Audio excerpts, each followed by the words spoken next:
حضرت ابو بکر صدیق رضی اللہ عنہ نے فرمایا اللہ کے رسول اس غار میں پہلے میں جاؤں گا۔ غار میں داخل ہوئے تو اس میں ہول تھے، سوراخ تھے۔ حضرت ابو بکر صدیق رضی اللہ عنہ کپڑا پھاڑ پھاڑ کے، اپنی چادر کا کپڑا پھاڑ پھاڑ کے سوراخ بند کرتے رہے۔ اب کپڑا ختم ہو گیا، ایک سوراخ کھلا رہ گیا۔ حضور پاک صلی اللہ علیہ وسلم کو حضرت ابو بکر صدیق رضی اللہ عنہ نے آواز دی کہ اللہ کے رسول تشریف لے آئیے۔ حضور صلی اللہ علیہ وسلم تشریف لے گئے، اور اس کے بعد کیا ہوا؟ حضرت ابو بکر صدیق رضی اللہ عنہ اس غار میں بیٹھ گئے، اور حضور صلی اللہ علیہ وسلم اس غار میں پیروں کو سمیٹ کے لیٹ گئے۔ حضور صلی اللہ علیہ وسلم کا سر مبارک حضرت ابو بکر صدیق رضی اللہ عنہ کی رانوں پر تھا۔ حضرت ابو بکر صدیق رضی اللہ عنہ کی رانوں پر ہے، اور رسول اللہ صلی اللہ علیہ وسلم سو گئے کیونکہ آپ تھکے بہت تھے۔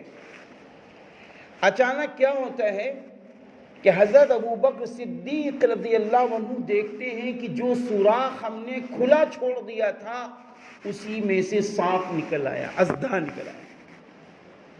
حضرت ابو بکر صدیق رضی اللہ عنہ فوراً کیا کرتے ہیں؟ اپنی ایڑی کو اسی ہول پہ لگا دیتے ہیں کہ کہیں یہ سانپ نکلا، کہیں میرے نبی کو ڈس نہ لے۔ اب اس سانپ نے حضرت ابو بکر صدیق رضی اللہ عنہ کو ڈسنا شروع کیا۔ اب اس کی تکلیف سے حضرت ابو بکر صدیق رضی اللہ عنہ بے چین ہو گئے۔ اتنے بے چین ہوئے، اتنی شدت کی تکلیف ہوئی، زہر جسم میں پھیلا کہ حضرت ابو بکر صدیق رضی اللہ عنہ کی آنکھوں میں جو آنسو آئے، وہ آنسو کا قطرہ رسول اللہ صلی اللہ علیہ وسلم کے چہرے مبارک پر گرا۔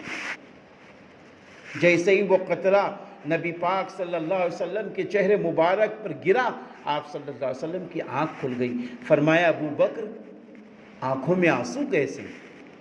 فرمایا اللہ کے رسول میرا پیر دیکھو کہاں ہے۔ اللہ کے رسول نے دیکھا تو فرمایا اے اللہ کے رسول اس میں سانپ ہے۔ فرمایا ابو بکر پیر کو ہٹاؤ، لاؤ وہ پیر۔ حضرت ابو بکر صدیق رضی اللہ عنہ نے جیسے ہی پیر نکالا، آپ صلی اللہ علیہ وسلم نے اپنا لعاب دہن یعنی تھوک لیا، اور لینے کے بعد حضرت ابو بکر صدیق رضی اللہ عنہ کے جہاں زہر تھا اس جگہ لگا دیا۔ حضرت ابو بکر صدیق رضی اللہ عنہ ماشاءاللہ خوشحال ہو گئے۔ اس کے بعد نبی نے ایک دعا کی، اے اللہ تو دیکھ رہا ہے ابو بکر کی محبت، اے اللہ ابو بکر کو جنت میں میرے ساتھ رکھنا، اے اللہ ابو بکر کو جنت میں میرے ساتھ رکھنا۔ تو یہیں سے یہ پتہ چلا کہ جو رسول اللہ صلی اللہ علیہ وسلم سے محبت کرے گا تو وہ کہاں رہے گا؟ رسول اللہ صلی اللہ علیہ وسلم کے ساتھ جنت میں رہے گا، حضور صلی اللہ علیہ وسلم کے ساتھ جنت میں رہے گا۔